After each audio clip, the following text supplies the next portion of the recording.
बच्चों, I am Rashmi your maths teacher. तो हमारी एमसीक्यू की टारगेट 40 सीरीज में ऐड होने जा रहा है नया चैप्टर नंबर 2 पॉलिनोमियल। तो टोटल 42 क्वेश्चंस हम यहाँ पे सॉल्व करेंगे। आधे इस वीडियो में करेंगे, आधे नेक्स्ट वीडियो में सॉल्व करेंगे। तो सिलेबस आप जरूर देख लेना एक बार। तो अगर किसी भी बच्चे को मेरे 10th क्लास या 11th क्लास के सॉल्यूशन पीडीएफ, जो भी हमारे ये पेपर है, इनके पीडीएफ अगर आपको चाहिए तो आप इस वाली साइट पे जाओ www.mathsteacher.blog। अब यहाँ पर जाओगे तो एक पॉपअप आएगा और उस पर प्रोसेस होगा कैसे आप पीडीएफ को देख सकते हो, कैसे ले सकते हो। तो उस प्रोसेस को फॉलो करके आप इजीली में वहां से सारे नोट्स के पीडीएफ वहां से ले सकते हो और उनको आप प्रिंट आउट भी करा सकते हो। क्वेश्चन नंबर 1 है, if alpha and beta are the zeros of the polynomial f x equal to x square plus x plus 1, then 1 by alpha plus 1 by beta यहाँ पर क्या होगा।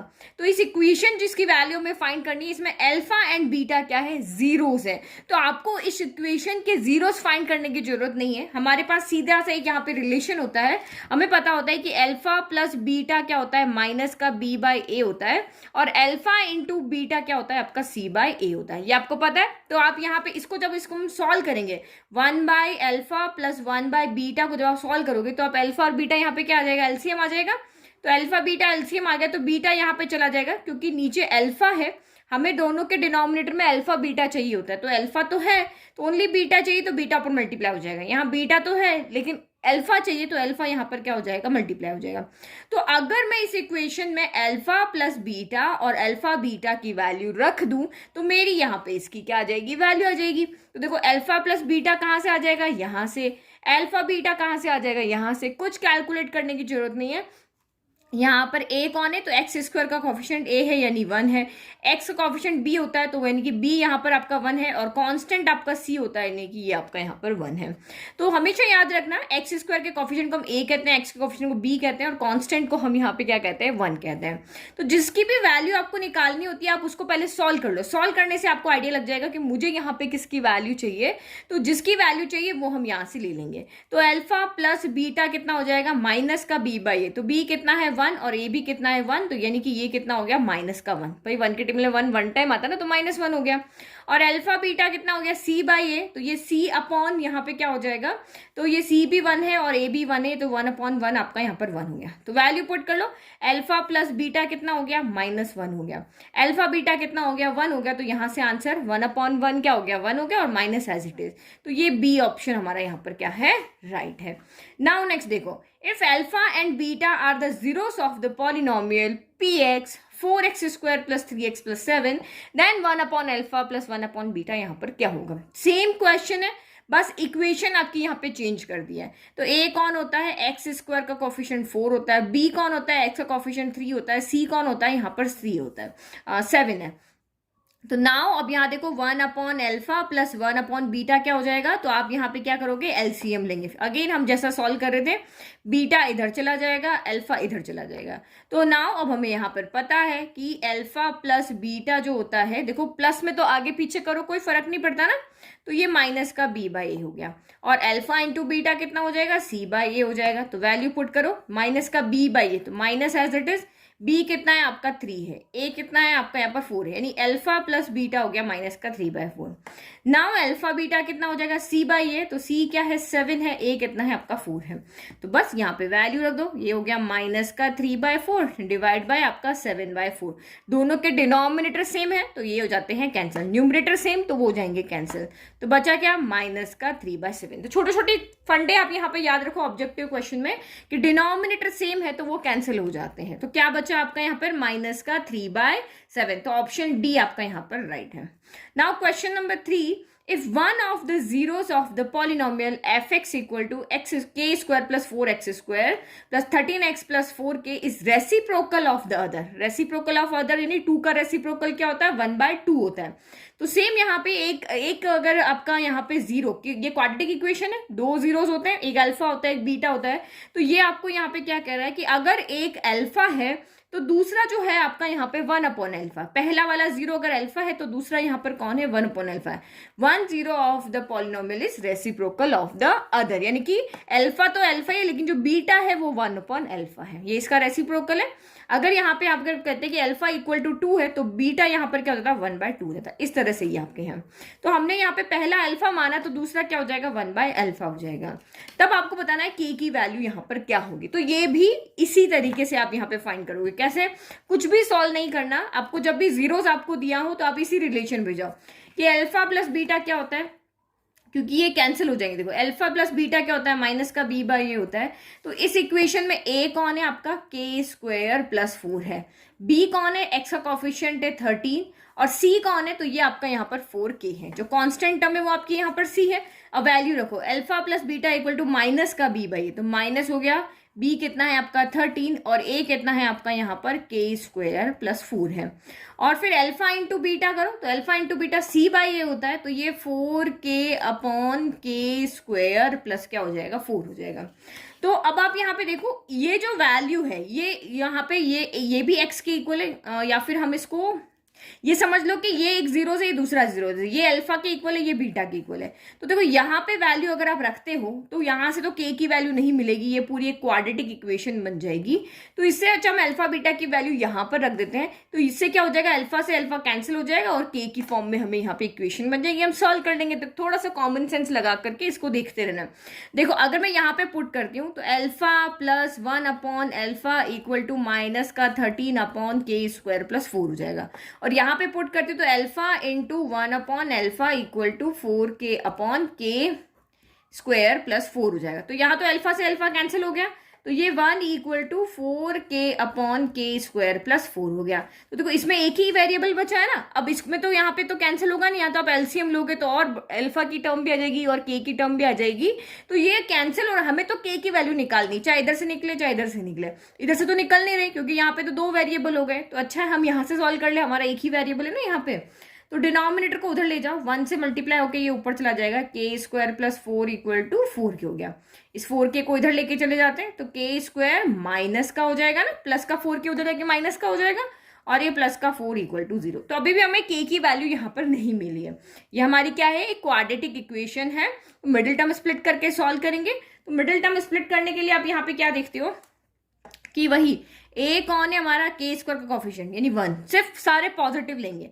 b कौन है यहाँ पे, k का कॉफिशिएंट -4 है लेकिन हम +4 ही लेंगे, और c कौन है, कांस्टेंट टर्म यहाँ पे 4 है।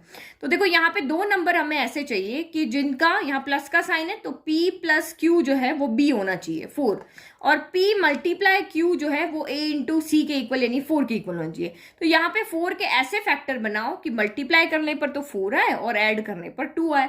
तो देखो 2 2 क्या होता है, 4 होता है, और 2 + 2 क्या होता है, यहाँ पर 4 होता है।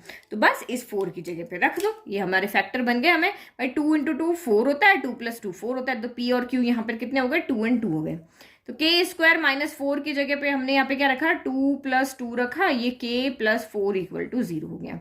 नाउ सॉल्व करो, k², इधर से माइनस जाएगा इधर से k जाएगा, तो माइनस के 2 से मल्टीप्लाई होके माइनस का 2k हो गया। यहाँ पर भी सेम माइनस का 2k हो गया, और ये प्लस का 4 इक्वल टू 0। फर्स्ट 2 लास्ट 2 में से कॉमन लो, तो फर्स्ट 2 में से तो k कॉमन आ रहा है, तो ये k - 2 हो गया। यहाँ पे जो भी साइन होता है वो बाहर आता है, तो 2 के टेबल में 2 भी आता है 4 भी आता है, तो 2 बाहर आ गया। तो ये नेगेटिव होता है वो पॉजिटिव हो जाएगा, जो पॉजिटिव है वो यहाँ पर नेगेटिव हो जाएगा। 2 के टेबल में 4 2 टाइम आता है ना, तो एक तो बाहर चला गया, एक बच गया, तो ये हो गया। यानी कि जो दोनों ब्रैकेट कॉमन है एक बार लिख दिया, और जो बाहर कॉमन लिए उनको एक बना के बाहर लिख दिया। तो नाउ आपका यहाँ पे k - 2 अगर इक्वल टू 0 है तो this implies k equal to यहाँ पर 2 हो जाएगा। तो इससे भी k 2 आएगा, इससे भी k आपका यहाँ पर 2 आएगा। तो इसका मतलब आपकी वैल्यू क्या हो गई, k इक्वल टू 2 हो गई। Question number 4. If the sum of the zeros of the polynomial fx equal to 2x³ - 3kx² + 4x - 5 is 6, then the value of k is। तो आपको यहाँ पे क्या कह रहा है, ये क्यूबिक इक्वेशन है यहाँ पर, और इसके हमें जीरोस का सम है वो क्या दिया हुआ है, 6 दिया हुआ है। तो क्यूबिक इक्वेशन के जीरोस यानी 3, इसकी मैक्सिमम डिग्री कितनी होती है, 3 होती है, तो इसके 3 जीरोस आएंगे। तो लेट की पहला अल्फा है, दूसरा बीटा है, तीसरा गामा है, तो इन तीनों का सम हमें यहाँ पर क्या दिया हुआ है, 6 दिया हुआ है। तो इसी से हम k की वैल्यू निकालते हैं। देखो हमें पता है कि जो alpha plus beta plus gamma जो होता है वो आपका यहाँ पर alpha plus beta plus gamma जो होता है वो माइनस का बी बाय ए के इक्वल होता है। वहां पे आपकी क्वाड्रेटिक इक्वेशन की जब बात होती है तो दो अल्फा प्लस बीटा ही आता है, लेकिन माइनस बी बाय ए के ही इक्वल होता है। और एक क्यूबिक इक्वेशन है तो alpha plus beta plus gamma होगा और माइनस बी बाय ए के ये क्या होगा, इक्वल होगा। तो और इसमें प्रोडक्ट ऑफ जीरोस जो होता है वो डी बाई ए के इक्वल है, क्योंकि देखो चार यहाँ पे टर्म है तो ए बी सी डी हमें चार मिलेंगे। ए एक्स क्यूब का कोफिशिएंट होगा, बी आपका एक्स स्क्वायर का होगा, एक्स यहाँ पे सी एक्स का होगा और डी आपका कांस्टेंट होगा। तो यहाँ पे दो और फॉर्मूला आपको याद होना चाहिए, alpha plus gamma alpha c by a के इक्वल होता है और alpha into beta into gamma minus d by a के इक्वल होता है। तो ये सारे फॉर्मूलाज आपको दिमाग में रखने हैं। अब यहाँ पे देखो जो इन्होंने दिया है वो ये है और जो हमें पता है वो यहाँ पे ये है, तो लेफ्ट इक्वल है तो राइट आपस में क्या हो जाएंगे, इक्वल हो जाएंगे। या फिर alpha plus beta plus gamma की जगह आप माइनस का बी बाय ए रख दो, तो माइनस का B by A equal to 6 हो गया। अब बी की वैल्यू कितनी है, माइनस का 3 के, फॉर्मूले का माइनस, बी की जगह माइनस का 3 के रखा, ए कितना है 2, और फिर हमने जब इसको यहाँ पर सॉल्व किया तो हमारे पास के की वैल्यू कितनी आ गई, यहाँ पर 4 हो गई। 2 इधर चला गया, 3 फिर डिवाइड में आ गया, के की वैल्यू यहाँ पर आ गई आपकी 4 हो गई। फिर नेक्स्ट क्वेश्चन नंबर 5 यहाँ पे देखो, if alpha and beta are the zeros of the polynomial f x equal to x square plus p x plus q, then a polynomial having 1 upon alpha plus 1 upon beta is its zeros is. तो ये question बहुत बार repeat होता है, ये मतलब आपके last 10 year के exam में देखो तो ये कम से कम 6 से 7 बार आपका ये क्वेश्चन आया, क्योंकि ये क्वेश्चन बच्चों को बहुत कंफ्यूज करता है। कैसे कंफ्यूज करता है, अब आप यहाँ पे देखो, ये कह रहा है कि ये जो गिवन इक्वेशन है आपके पास में x square plus p x plus Q, इसके जीरोस तो है अल्फा बीटा, और आपको यहाँ पे एक पॉलिनोमियल बनाना है। ऑप्शन में दिख रहा है ना यहाँ पर, तो आपको यहाँ पे एक पॉलिनोमियल बनाना है जिसके zeros 1 upon alpha 1 upon beta होने चाहिए। तो हम पॉलिनोमियल कैसे बनाते हैं, हमारे पास कोई भी पॉलिनोमियल बनाने का एक फॉर्मूला होता है, तो वो फॉर्मूला आपका यहाँ पर क्या होता है, के हमें कोई भी पॉलिनोमियल बनानी, लेट कि पी एक्स बनाना है, तो के एक्स स्क्वायर माइनस एक्स यहाँ पे होता है आपका सम ऑफ जीरोस, और प्लस यहाँ पे क्या होता है आपका प्रोडक्ट ऑफ जीरोस। ये हमारे पास फॉर्मूला होता है, ठीक है। तो ये अब आपको जो ये इक्वेशन बनानी है ना, उसके zeros 1 upon alpha 1 upon beta है, यानी सम ऑफ जीरोस की जगह क्या आ जाएगा, 1 upon alpha plus 1 upon beta हो जाएगा, और प्रोडक्ट ऑफ जीरोस की जगह आएगा 1 upon alpha into 1 upon beta आ जाएगा। तो अगर मुझे ये पॉलिनोमियल बनाना है तो मुझे 1 upon alpha plus 1 upon beta चाहिए और 1 upon alpha into 1 upon beta चाहिए। तो ये हम लाएंगे कहाँ से, तो देखो अल्फा बीटा यहाँ भी है और यहाँ भी है, तो अगर मैं इस इक्वेशन की हेल्प लेकर के अल्फा बीटा की वैल्यू लेकर के आ जाऊँ, यहाँ पुट कर दूँ, तो मैं इजीली यहाँ पे क्या कर सकती हूँ, इस इक्वेशन को बना सकती हूँ। तो ये इक्वेशन जो है, इससे भी सीधा अल्फा और सीधा बीटा फाइंड करने का हमारे पास फॉर्मूला नहीं है, क्योंकि ये वेरिएबल की फॉर्म में, अगर ये नंबर की फॉर्म में होती इस तरह से तो हम मिडिल टर्म स्प्लिट कर लेते या क्वाड्रेटिक फॉर्मूला लगा के जीरोस ले आते, बट ये तो वेरिएबल की फॉर्म में। तो सिंपल सा तरीका आप यहां से क्या लिख सकते हो, इसके जीरोस अल्फा एंड बीटा है ना, तो हम भी इसके सम ऑफ जीरोस लिख देते हैं। तो इसके सम ऑफ जीरोस क्या होंगे, अल्फा प्लस बीटा क्या होता है, माइनस का बी बाई ए होता है ना, तो b कौन है, a यहाँ पर क्या है 1 है, a 1 है, b आपका यहाँ पर p है, c आपका यहाँ पर क्या है q है। तो अल्फा प्लस बीटा माइनस का b बाई ए, तो माइनस b कितना है p और a कितना है आपका 1, तो अल्फा प्लस बीटा आपका यहाँ पे कितना हो गया, माइनस का p हो गया। और अल्फा बीटा होता है c बाई ए, तो c कौन है आपका q, a कौन है यहाँ पे 1, तो ये ओनली q आ गया। तो अल्फा प्लस बीटा माइनस का p है, अल्फा बीटा आपका यहाँ पर q है। तो हम कैसे रखे वैल्यू, यहाँ तो रख नहीं सकते, हमारे पास अल्फा बीटा ना होके अल्फा प्लस बीटा और अल्फा बीटा है। अब यहाँ पे हम इसको सॉल्व जरूर कर सकते हैं, तो यहाँ पे क्या कर सकते हैं, इसको हम एलसीएम ले लेते हैं, तो अल्फा इंटू बीटा एलसीएम आ जाएगा।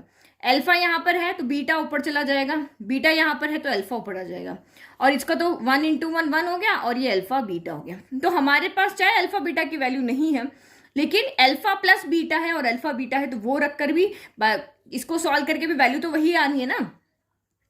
तो अल्फा प्लस बीटा किसके इक्वल है, तो माइनस पी के इक्वल है। अल्फा बीटा इसके किसके इक्वल है, तो क्यू के इक्वल है। 1 अपॉन अल्फा बीटा किसके इक्वल है, क्यू के इक्वल है। यानी इसकी वैल्यू हमें मिल गई है, इसकी वैल्यू मिल गई, ये इसकी वैल्यू क्या है, माइनस का पी बाई क्यू, इसकी वैल्यू क्या है आपकी 1 बाई क्यू। बस इसमें आप पुट कर दो, तो ये पी एक्स इक्वल टू आपका यहाँ पर के हो गया, ये x square minus x, sum of zeros कितना आ रहा है, तो माइनस का पी बाई क्यू आ रहा है। फिर प्रोडक्ट ऑफ जीरोस कितना आ रहा है, तो 1 बाई क्यू आ रहा है। तो ये माइनस और ये माइनस मिलके क्या हो जाएगा, प्लस हो जाएगा। तो ये x square plus p x upon Q plus आपका यहाँ पे 1/q है। तो देखो डिवाइड में तो हमारे पास यहीं पे कहीं भी नहीं है, सारे हमारे यहाँ डिनोमिनेटर में कुछ भी नहीं है, तो अब आपको यहाँ पे क्या करना पड़ेगा, एलसीएम लेना पड़ेगा। तो q आप यहाँ पे क्या कर लो, एलसीएम ले लो। तो ये k हो गया, q एलसीएम आ गया, इसके डिवाइड में 1 है, 1 के डिवाइड में q टाइम आएगा, तो ये q एक्स स्क्वायर हो गया प्लस पी एक्स प्लस 1 हो गया। तो ये कांस्टेंट को बाहर ले लो, ये k अपॉन q को हमने बाहर ले लिया, हमारी इक्वेशन क्या बन गई, q x square plus p x plus यहाँ पे क्या बन गई, हमारी 1 बन गई। तो देखो ये इक्वेशन होनी चाहिए। ये तो क्या होता है, अगर आपको कोई भी जीरोस दिए हुए ना तो हम उससे इनफाइनाइट इक्वेशन बना सकते हैं। k की वैल्यू जैसे जैसे हम रखते हैं, 1 रखेंगे तो ये आएगी, 2 रखेंगे तो ये आएगी, तो कोई भी दो अगर आपको जीरो दिए तो उससे हम इनफाइनाइट इक्वेशंस बना सकते हैं, ये इस k की वजह से। तो अभी तो हमें सिर्फ यहाँ पे इसकी वैल्यू देखनी है, तो ये आपका यहाँ पर क्या हो जाएगा, Q x square plus p x plus 1। तो ऑप्शन सी आपका यहाँ पर क्या है, राइट है। ठीक है, फिर नेक्स्ट आप देखो यहाँ पे question number 6, if alpha and beta are zeros of the polynomial this then alpha plus 1 into beta plus 1 क्या होगा। तो हमेशा आप यही कोशिश करो कि इसको सॉल्व कर दो, अभी तक हम यही करते आ रहे ना, इसको सॉल्व कर दो और इसमें से सिर्फ दो ही चीज निकालो, एक अल्फा प्लस बीटा निकालो, एक अल्फा बीटा निकालो, यहाँ पुट कर लो और आपका आंसर आ जाएगा। तो ये सिंपली सॉल्व करते करते अभी तक हमने यही फंडा सीखा है कि कुछ भी नहीं करना है हमें। जो गिवन इक्वेशन है, क्वेश्चन नंबर 6 की बात कर रहे हैं, तो अल्फा प्लस बीटा इस इक्वेशन का कितना हो जाएगा, तो माइनस का b बाई ए होता है ना, तो माइनस तो ये रहा, b कौन होगा, तो b यहाँ पे हमें सॉल्व करना पड़ेगा, x का कॉफिशिएंट होता है वो आपका b होता है, तो यहाँ पे क्या हो जाएगा, इसको सॉल्व कर लेते, तो ये x स्क्वायर हो गया, माइनस का p x से मल्टीप्लाई होके माइनस का p x हो गया, minus plus minus p into 1 p हो गया, माइनस का c हो गया। तो x का हमेशा दिमाग में रखो, x स्क्वायर का कॉफिशिएंट a होगा, x का कॉफिशिएंट b होगा और ये कांस्टेंट आपका यहाँ पर c होगा।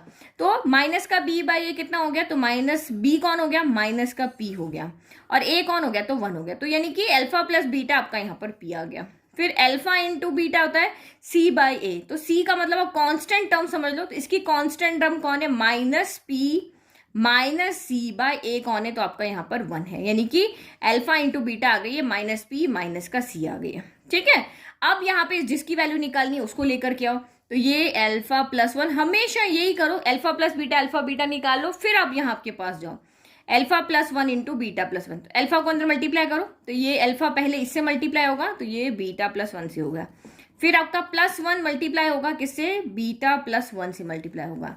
तो अब आप यहाँ पे देखो, ये अल्फा इंटू बीटा, तो ये अल्फा बीटा हो गया, प्लस यहाँ पे अल्फा आ जाएगा, प्लस 1 इंटू बीटा, तो बीटा और 1 इंटू 1 आपका 1 आ गया। तो हमने यहाँ पे क्या देखा, हमें वैल्यू मिल रही है, देखो अल्फा बीटा की वैल्यू हमें पता है, अल्फा प्लस बीटा की वैल्यू हमें पता है, और ये 1 तो 1 है।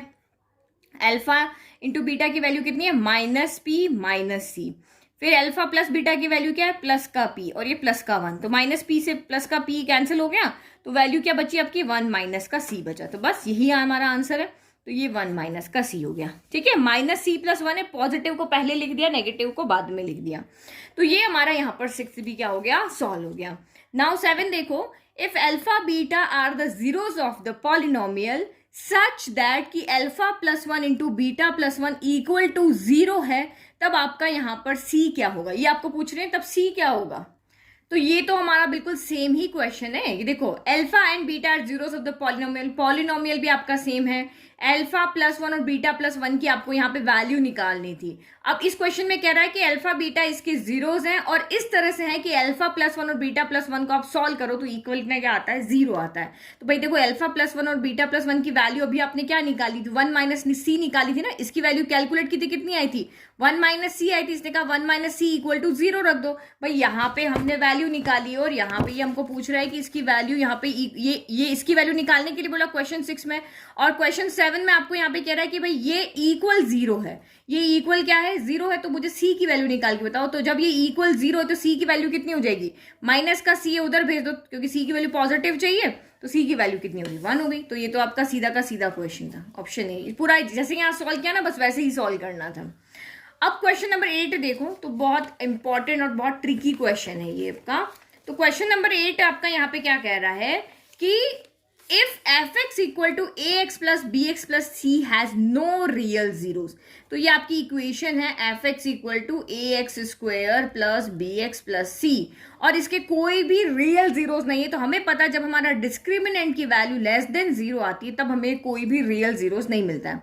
डी यहाँ पर क्या होता है, बी स्क्वायर माइनस 4ac होता है, और हमारे पास फॉर्मूला होता है ना माइनस का B plus minus in root of D upon 2 है, ये हमारे जीरोस फाइंड करने का फॉर्मूला था, क्वाड्रेटिक फॉर्मूला। तो जब हमारा डी, तीन कंडीशन बताई थी ना आपको यहाँ पे, पहली कंडीशन थी जब डी जीरो हो जाएगा तो आपको इक्वल और रियल जीरोस मिलेंगे, जब डी ग्रेटर देन जीरो हो जाएगा तो आपके दोनों जीरोस यहाँ पे डिफरेंट होंगे, ठीक है, मिलेंगे जरूर, लेकिन थर्ड वाले में जब डी लेस देन जीरो होगा तो आपको रियल जीरोस नहीं मिलेंगे क्योंकि रूट में नेगेटिव वैल्यू आ जाएगी। तो जब डी आपका यहाँ पर लेस देन जीरो होता है तो हमें कोई भी रियल जीरोस नहीं मिलते हैं। और एक और कंडीशन आपको यहाँ पे दी हुई है कि a plus B plus C is less than zero है, तब आप मुझे ये बताओ कि c क्या होगा, c इक्वल जीरो होगा, c ग्रेटर देन जीरो होगा, या c आपका लेस देन जीरो होगा। तो आप सिर्फ यहाँ पे सोचो कि हमें a प्लस बी प्लस सी कहाँ मिलेगा, मतलब हम इस x की जगह पे कौन सी वैल्यू पुट करें कि हमें a प्लस बी प्लस सी मिलेगा। अब इसने बोला कि a plus B plus c है वो लेस देन जीरो है, x का कॉफिशिएंट है ये एक्स स्क्वायर का कॉफिशिएंट है, ये x का कॉफिशिएंट है और ये c है, इन तीनों का सम जो है वो जीरो से क्या होना चाहिए, लेस होना चाहिए। तो ये तीनों का सम जीरो से लेस कब होगा, जब x की ऐसी कौन सी वैल्यू है जब इसका सम जीरो से लेस होगा।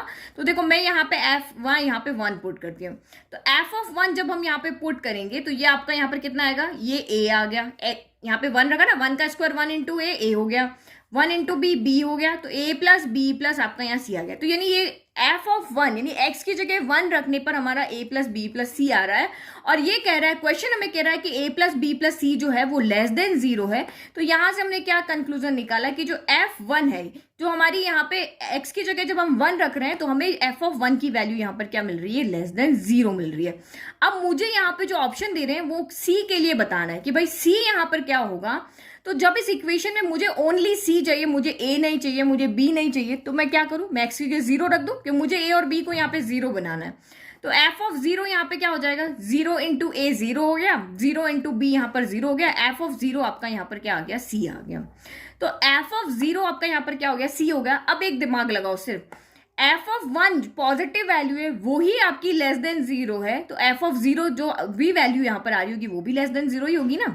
जब 1 रखने, बड़ी वैल्यू रखने पर ही ये हमें छोटी वैल्यू दे रहा है, तो उससे छोटी वैल्यू रखने पर तो वैसे ही छोटी वैल्यू देगा। जैसे देखो f ऑफ 2 आपने यहाँ पर रखा और आपको यहाँ पे 8 मिल रहा है, तो f ऑफ 1 तो 8 से छोटी ही वैल्यू आएगी ना, 8 से कम 7 आ सकती है, 6 आ सकती है, 5 आ सकती है, ऐसे छोटी ही वैल्यू आएगी। तो इसका मतलब यहाँ पे c क्या है, लेस देन जीरो है। तो ये सिंपली तरीके से हमने यहाँ पे ऑप्शन देख लिया। फिर 9th क्वेश्चन समझो यहाँ पर, इफ द डायग्राम 2.20, ये रहा आपका diagram, shows the graph of the polynomial f x equal to a x square plus b x plus c. तो ये डायग्राम जो है वो इस पॉलिनोमियल का है, पॉलिनोमियल क्या है, a x square plus b x plus c है। तब आपको बताना है ए बी सी यहाँ पर क्या होंगे, ग्रेटर देन होंगे, लेस देन होंगे या जीरो के। तो देखो सबसे पहले आप यहाँ पे ग्राफ को समझो। फर्स्ट चीज जो आपको ग्राफ में पता होना चाहिए कि ये हमारा पॉलिनोमियल का ग्राफ क्या होता है, पैराबोलिक होता है। जबकि क्वाड्रेटिक इक्वेशन है ना, ये क्वाड्रेटिक इक्वेशन है, इसका ग्राफ पैराबोलिक होता है। तो ये कभी एक्सिस पे कट करेगा, कभी नहीं करेगा। तो दो चीज यहाँ पे कॉमन होगी, या तो ये अपवर्ड होगा या फिर या तो ये डाउनवर्ड होगा या फिर आपका ये अपवर्ड होगा। अब एक्सिस पे कब कटेगा ये हम बाद में देखेंगे, अभी सिर्फ दो चीज समझो। जब डाउनवर्ड होता है इसका मतलब आपका यहाँ पर क्या है, इस तरह से उल्टा बना हुआ होगा ना, अम्ब्रेला की तरफ बना होगा, तो समझना कि ए जीरो से, ए छोटा है जीरो से। और इस तरह यू की शेप में बना होगा तो समझना ए ग्रेटर देन है जीरो से। जब यू है तो यहाँ पे ग्रेटर आएगा, और जब यहाँ पे अम्ब्रेला है तो ये लेस देन आएगा, ए की वैल्यू यहाँ पर ही आएगी। तो ये डाउन साइड है आपका, तो यहाँ से एक चीज तो आपको पता चल गई कि ए यहाँ पर लेस देन क्या होगा, जीरो होगा। तो देखो चारों ही जगह पे ए आपका यहाँ पर क्या दे रखा है, लेस देन दे रखा है। अब हमें बी और सी भी यहाँ पर चाहिए होगा। तो आप यहाँ पे देखो ये जो पॉइंट होता है, ये वाला, ये जो हमें वर्टेक्स दिया हुआ है, ये पॉइंट यहाँ से ग्राफ इस तरफ गिरता है और यहाँ से ग्राफ इस तरफ गिरता है। ये हमारा पॉइंट जो होता है जहां से क्या होता है, स्लोप आपका चेंज होता है। तो ये पॉइंट आपको दिया हुआ है, माइनस का b/2 है, माइनस का d/4 है। तो माइनस का b/, आपको पता है ना ग्राफ के अंदर ये x कोऑर्डिनेट होता है, ये y कोऑर्डिनेट होता है। तो हमें अब b की वैल्यू चाहिए, तो b की वैल्यू चाहिए तो हम x कोऑर्डिनेट के पास जाते हैं। तो b की ये अगर आपकी जो x की वैल्यू है वो सेकंड क्वाड्रेंट में यहाँ पर आ रही है, तो सेकंड क्वाड्रेंट में x की वैल्यू क्या होती है, नेगेटिव होती है। माइनस का b/2 है, यहाँ पे x की एक्सिस पे नेगेटिव वैल्यू आती है ना, तो ये आपका यहाँ पर क्या होगा, नेगेटिव होगा। तो ये हमने ग्राफ से ही देखा कि माइनस का b/2 है क्या होगा, लेस देन 0 होगा। ठीक है, और ये y यहाँ पे क्या होता है, y जो होता है वो फर्स्ट क्वाड्रेंट में क्या होगा, ये सेकंड क्वाड्रेंट में क्या होता है, पॉजिटिव होता है, तो ये पॉजिटिव होगी, और ये वाली वैल्यू क्या होगी, नेगेटिव होगी। लेकिन हमें b चाहिए तो हम b की वैल्यू को ही देख रहे हैं। और a आपको पहले ही यहाँ पे कहते हैं भाई a आपका लेस देन 0 है, a लेस देन 0 है मतलब a की वैल्यू यहाँ पे हमें नेगेटिव ही मिलेगी। a को इस इक्वेशन में हमने a बता दिया कि भाई ये लेस देन 0 है, मतलब a यहाँ पर नेगेटिव है।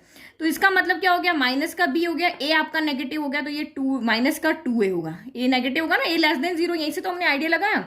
तो और ये लेस देन 0 हो गया, तो लेस से लेस आपका यहाँ पर कैंसिल हो गया, माइनस से माइनस कैंसिल हो गया, b इज लेस देन आपका यहाँ पे क्या हो जाएगा, ये 2 है उधर जाके मल्टीप्लाई हो जाएगा, तो b इज लेस देन यहाँ पे क्या हो गया, 0 हो गया। तो देखो अब यहाँ पे ये समझ में आ गया ना अच्छे से कि माइनस का b/2a लेस देन 0 है, हमें b की वैल्यू निकालनी है, तो b को नहीं छेड़ सकते, a को देखना पड़ेगा। a अगर पॉजिटिव होगा तो सही कह रहा है, a अगर नेगेटिव होगा तो अलग वैल्यू यहाँ पर होगी।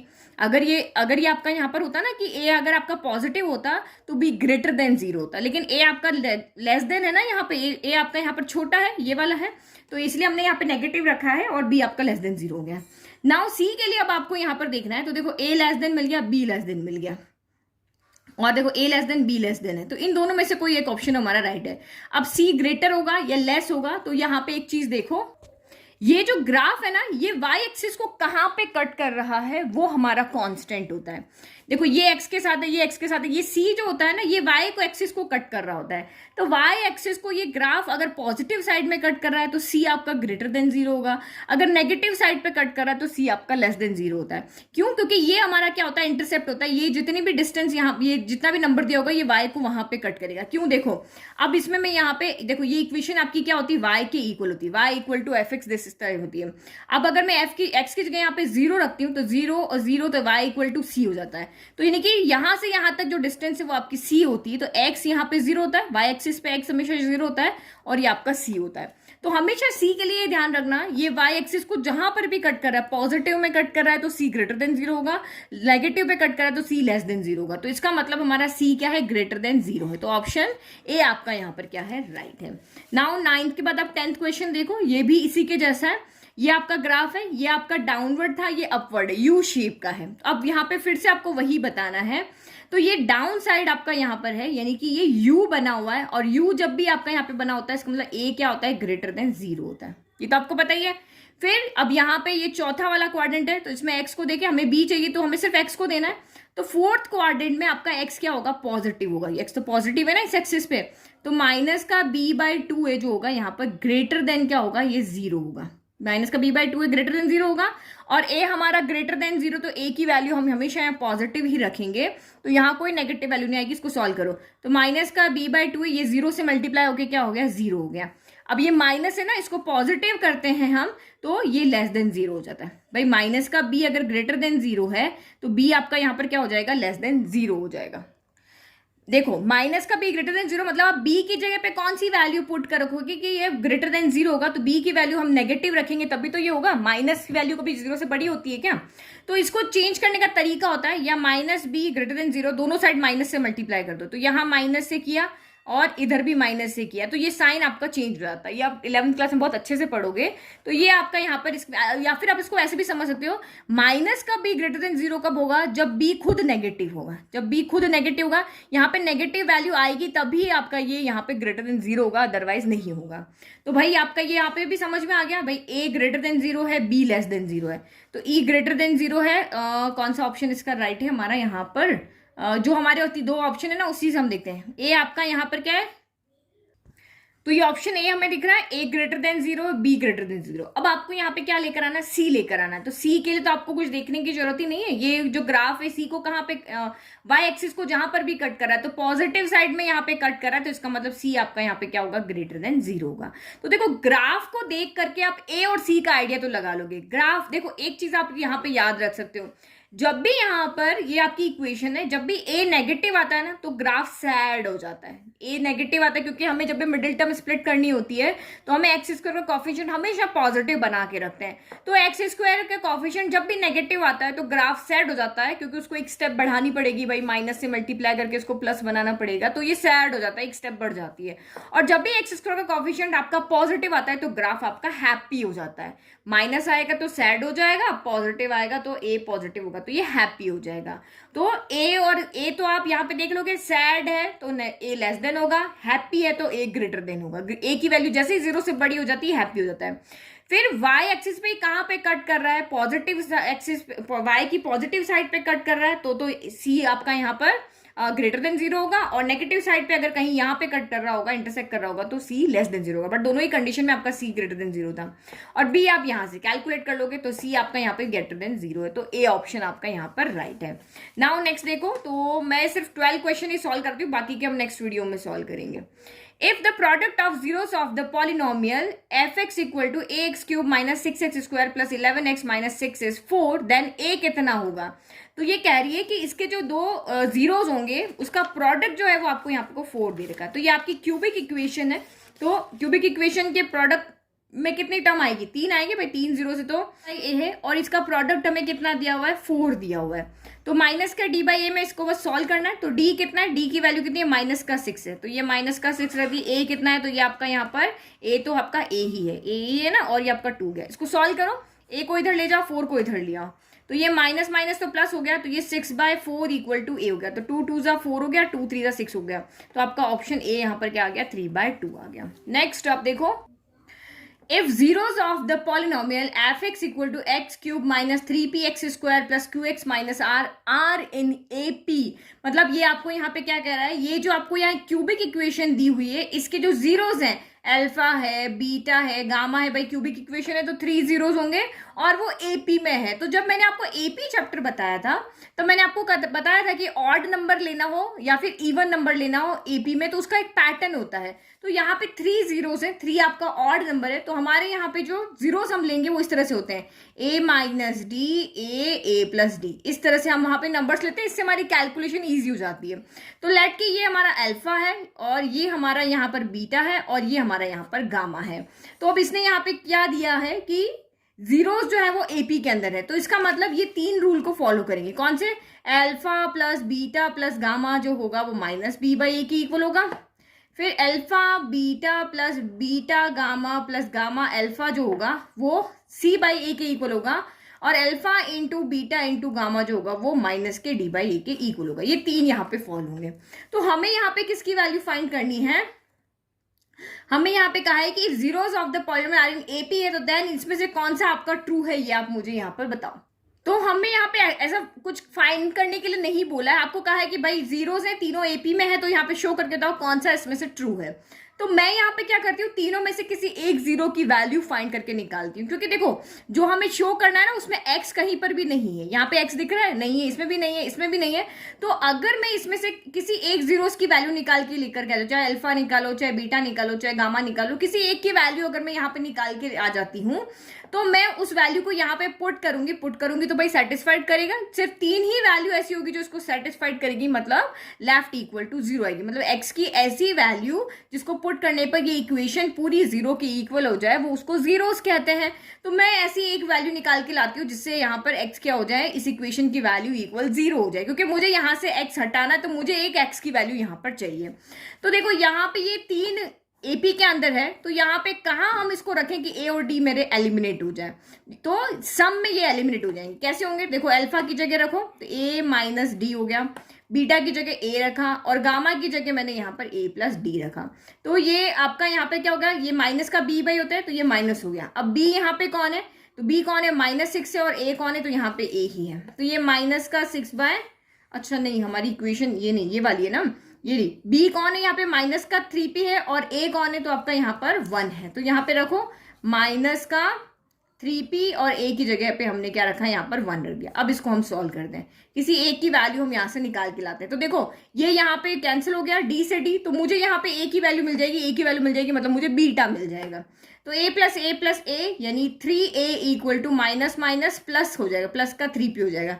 इक्वल के दोनों तरफ सेम नंबर कैंसिल हो जाएंगे। तो इसने कहा कि भाई आपका एक जीरो जो है वो आपका p है, यानी a कौन है यहाँ पर p है, a कौन है बीटा है ना, यानी कि बीटा यहाँ पर आपका p है, या a इक्वल टू आपका p कह दो, या x इक्वल टू आपका यहाँ पर p है। जीरोस को हम अल्फा से डिनोट करें, बीटा से डिनोट करें, यहाँ पे बीटा a के इक्वल है, तो a कहो बीटा कहो या x कहो एक ही बात है।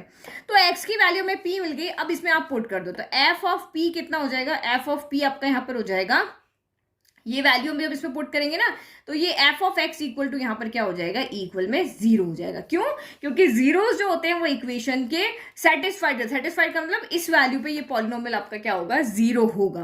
तो f ऑफ p कितना हो जाएगा, एक्स क्यूब यानी कि p क्यूब हो गया, माइनस का 3p तो पहले से एक्स स्क्वायर यानी कि p स्क्वायर हो गया, और प्लस का यहाँ पर क्यू एक्स है ना, तो क्यू एक्स क्यों, तो क्यू तो क्यू हो गया, और एक्स की जगह पे हमने p रख दिया, माइनस का ये r हो गया, और ये इक्वल क्या हो जाएगा, जीरो हो जाएगा, क्योंकि वैल्यू इसको सेटिस्फाइड करेगी ना। उसको सॉल्व करो तो ये p क्यूब हो गया minus 3p into P square, ये दोनों power base same power add हो जाएगी, तो ये p क्यूब हो गया, और ये आपका क्या हो गया, p क्यूब माइनस का r हो गया। मैंने इसको पहले लिख दिया, कोई फर्क नहीं पड़ रहा, इक्वल टू जीरो। अब इसको सॉल्व करो तो ये दोनों सॉल्व हो जाएंगे, तो 3 टाइम p क्यूब में से 1 टाइम गया तो 2 टाइम बचेगा, लेकिन साइन नेगेटिव आएगा क्योंकि आपका यहाँ पर 3p क्यूब बड़ा है, तो इक्वल टू नहीं plus p cube minus r equal to zero.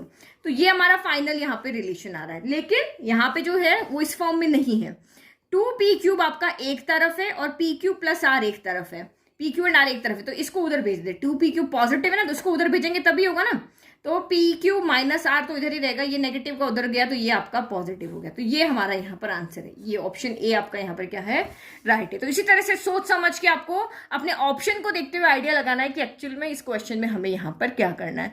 तो ये 1 to 12 क्वेश्चन होगा, ये आपके हॉट क्वेश्चन है जो आपके एग्जाम में आएंगे इस तरह के, इस चैप्टर में से। ईजी आने वाले तो ईजी भी है, ये ऊपर वाले आपके सारे ईजी हैं, और ये यहाँ से 8 से जो स्टार्ट हुए हैं, 8 हो गया, फिर आपका 9 हो गया, 10 हो गया, फिर आपका यहाँ पर ये तो सिंपल था, ये थोड़ा हो गया। तो ये इस तरह के हॉट्स क्वेश्चन है जिसको आप प्रैक्टिस करोगे तो आप क्योंकि हमें सभी तरह के क्वेश्चन करने, हमें नहीं पता कि किस तरह के क्वेश्चंस एग्जाम में आ सकते हैं, तो आपको सभी क्वेश्चंस को यहाँ पर ट्राई करना है। तो टोटल मेरे पास 42 क्वेश्चन है, अभी 12 हमने सॉल्व कर लिया, बाद में हम 15 दो और वीडियो में लेंगे क्योंकि क्वेश्चन यहाँ पर बहुत लेंथी है। ओके, तो मिलते हैं नेक्स्ट वीडियो में। और ये तो आपको पता ही है, नोट्स आपको कहाँ से लेना है, तो आपको www.mathsteacher.blog पे जाना है, वहां पे आपको एक पॉपअप आ जाएगा, तो उस पर आपको प्रोसीजर लिखा होगा कि कहाँ से आप PDF नोट्स के ले सकते हो, तो इजीली आप वहां से नोट्स को ले सकते हो।